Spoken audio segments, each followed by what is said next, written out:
Hello everyone! If you are wondering how to do a massage to eliminate knee pain, you have clicked on the right video. Hi, my name is Ty Clark. I'm a licensed massage therapist, and I believe that knee pain does not have to be a chronic condition. I'm going to take you through my step-by-step process and show you all the secret spots that need to be targeted to eliminate knee pain for good.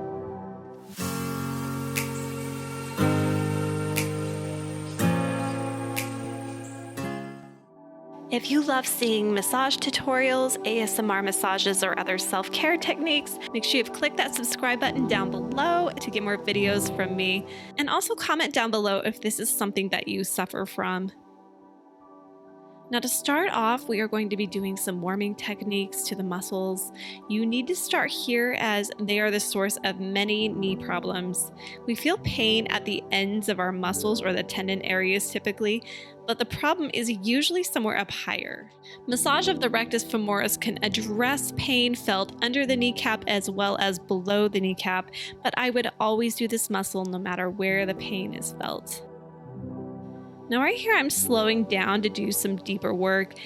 I will typically spend a lot more time than I'm showing here, and I go really slow, feeling for fascial areas that are stuck. And when I find them, I will hold and then twist my elbow slightly to kind of stretch out those little areas, and I find that technique really effective. Now I'm pulling on the skin and the fascia laterally right above the kneecap to help separate the top quad from the lateral quad, as well as break up any scarring that has occurred from overuse or injury. Runners often get tracking problems in their kneecap. That's a common source of pain because everything is just overly tight. The patella is supposed to be slightly movable. You can move it around, I promise. And it should allow for stretching in both directions.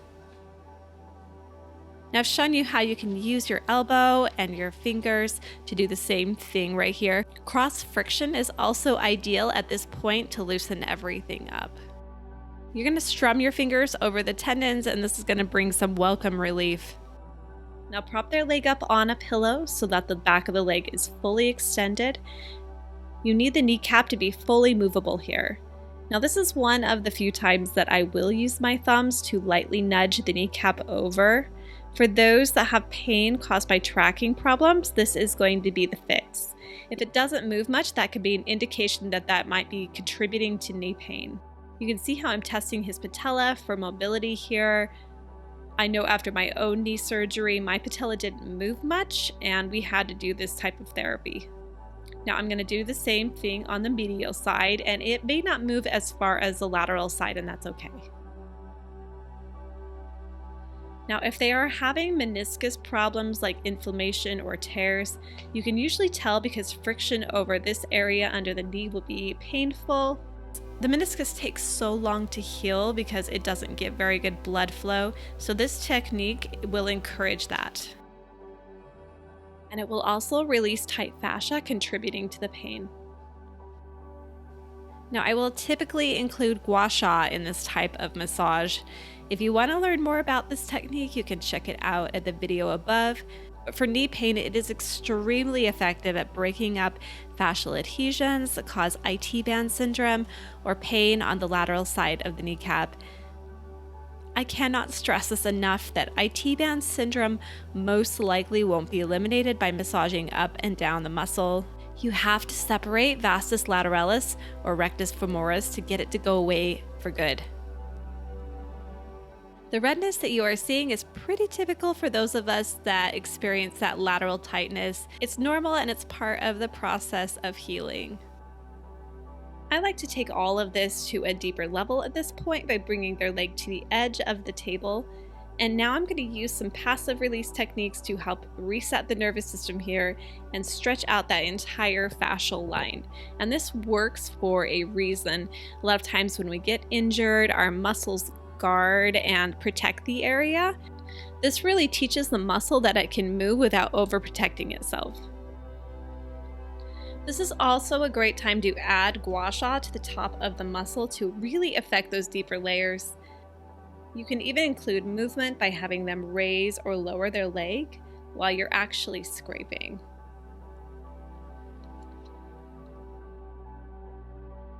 Now it's time to address the pain felt on the medial side of the knee. I turn their leg out and go through the whole warming and deep tissue cycle. This is a really common area of pain and can feel kind of scary because when there's problems here, it may be extremely hard to walk or extend the knee, and it's often misdiagnosed as meniscus tears or ligament tears. But in my practice, I have found that 90% or more of the time, it is actually just these inner thighs that are overly tight. The work here is really slow and can be quite painful, so just make sure that you communicate with them and make sure you don't make it more than they can handle. Now I am stretching the fascia laterally and will spend lots of time releasing in the middle and directly by the knee. Think of lifting the vastus medialis up to access those deeper inner thigh muscles like gracilis. Now, if they feel a pain referral by the knee while you are pressing up higher, you know you are in the right spot. Now back to one of my favorite techniques to help finish off an area. In a side lying position, you can have them extend that bottom leg out to access some of those hard to reach medial muscles. This is especially effective on the medial hamstrings. Now you're just going to find those tender spots, pin the area, and then stretch the leg.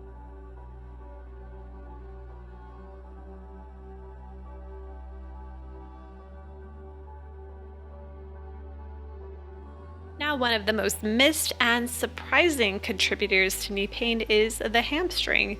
Notice that the tendons in the hamstring wrap around the front on both the medial and the lateral side. I have personally experienced this pain and was also confused that it was coming from the back of my leg. It can cause instability, weakness, and pain when the leg is fully extended. Again, this is slow, deliberate movement.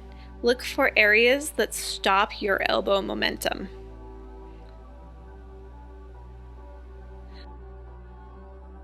Also take time between these two muscles.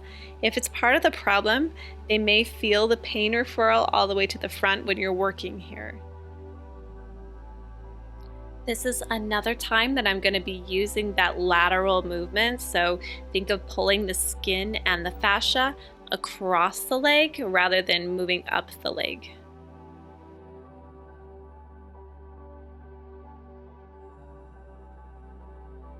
You will need to spend time working here to separate the hamstring bodies using some of the same techniques that we use on the quad.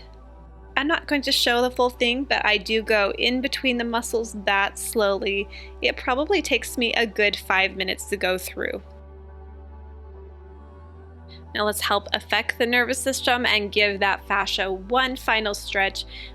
Let's use some release techniques while we're pinning some of those problem spots.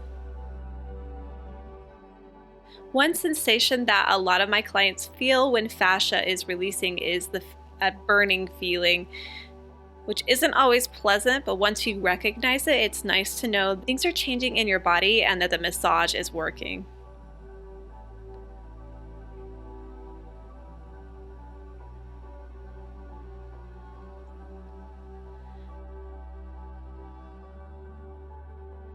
Now that the leg is nice and warmed up and the fascia is stretched out, we're going to do this nice quad stretch. In this position, have them press against your arm for about 10 seconds, and then they're going to completely relax and they'll press their heel towards their bum. Hold this for 20 seconds and do that 3 times. And I would also include this inner thigh tie stretch.